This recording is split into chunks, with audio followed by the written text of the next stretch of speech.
Әлгі жігіт кім? Сендердің үйлеріңе келгістеп кетті ғой өздері. Таный қоймадым, келгіштеп жүр ғой әйтеуір. Көлігіне, жүріс-тұрысына қарағанда мықтылардың біреу ау деймін. Бүгінгінің мықтысы жеуден, алудан мықты болып жүр ғой. Солардың бірі шығар. Адал ақша табу арман болып кетті ғой бәрімізге.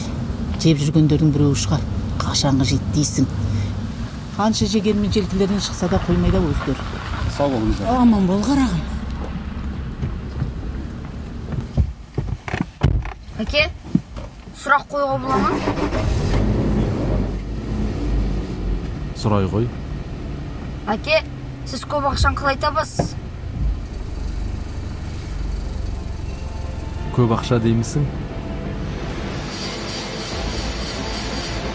Ақша табу осы жерден басталады.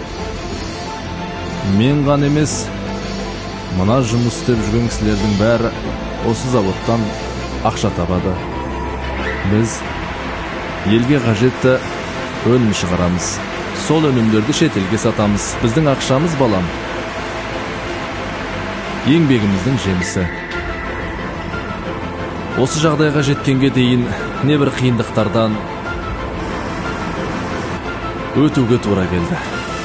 Ал сол қиындықтардан өтуге маған не көмектесті деп ойлайсың, балам? Білмеймін, әке.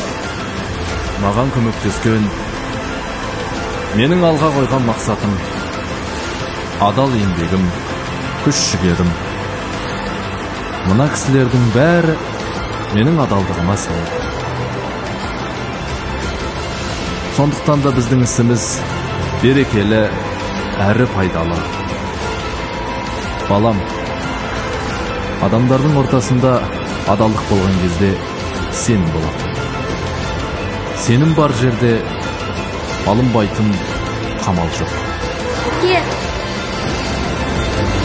Адалдық елдік мұрат.